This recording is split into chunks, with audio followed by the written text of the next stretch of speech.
Alright, project number 1 with the 4runner is to get rid of all this front fascia stuff. Most of it's broken anyway. I just wanted to have something to attach the turn signals and corner lights to for the drive down to the shop. Now that it's here, I can make proper mounts for everything, so that means all the zip ties have to come off.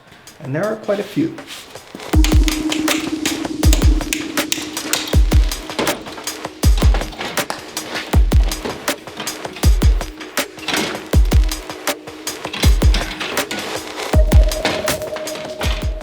We'll try to salvage parts of this at least. The only really critical piece is over here on the side where the turn signals, I don't even know if those are turn signals, where the side marker lights attach. Otherwise, they just kind of flop around and nobody likes them floppy, right? Okay, with that cleaned up, I think I can put the stock bumper back on, and that'll be enough to put these turn signals back in their rightful place. This is a very special little tool. It's a JIS screwdriver, which is kind of like a Phillips head, but not dumb.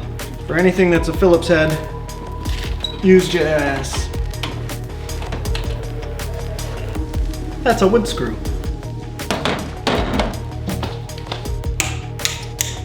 All right, that at least cleans up the front a lot.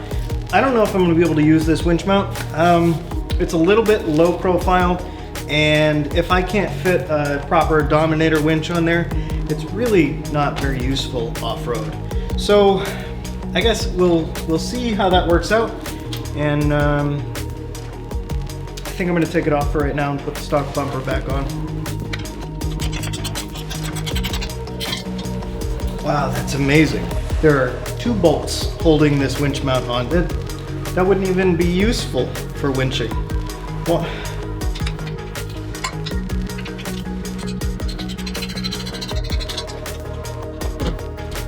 it certainly looks like good fabrication. At least they use decent materials and there are no sharp edges. They cleaned those all up. The welds look, I mean, they look good.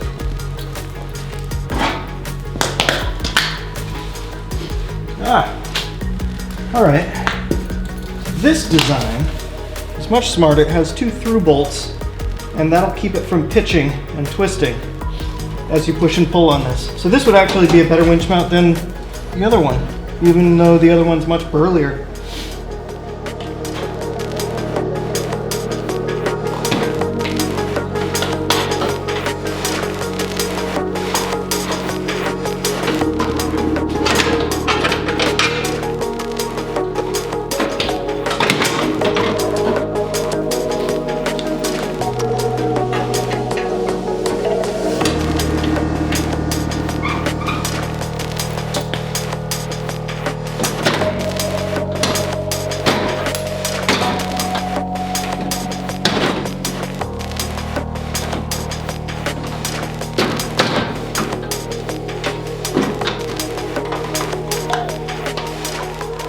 Well, no really good news here. A lot of these mounting tabs are just flat out broken off, or they're broken off on the vehicle side. This thing's been banged around a bit, and that's kind of what I signed up for. So, what I'm going to do is take this profile, these 2 holes, and make up a CAD drawing, cardboard aided design, and I'll just make 2 of these out of steel. Just zap them on, and that should be good enough. Something like that. Show you how it turns out in a minute. Okay, so there's my CAD template. That's looking pretty good. Here's the actual corner light that I want it to fit onto, and these are the 2 pins that I need. So all I need to do now is poke a couple of holes in here, right where those pins need to be, and then transfer this onto a piece of steel, plasma cut it, and then I need to trim this inner side once I have the steel so that it's the right distance out from the car. I'll show you.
Now all I need to do is wait for the paint to dry a bit and reassemble, and then I should be able to go through the state inspection tomorrow, and then this thing's completely street legal.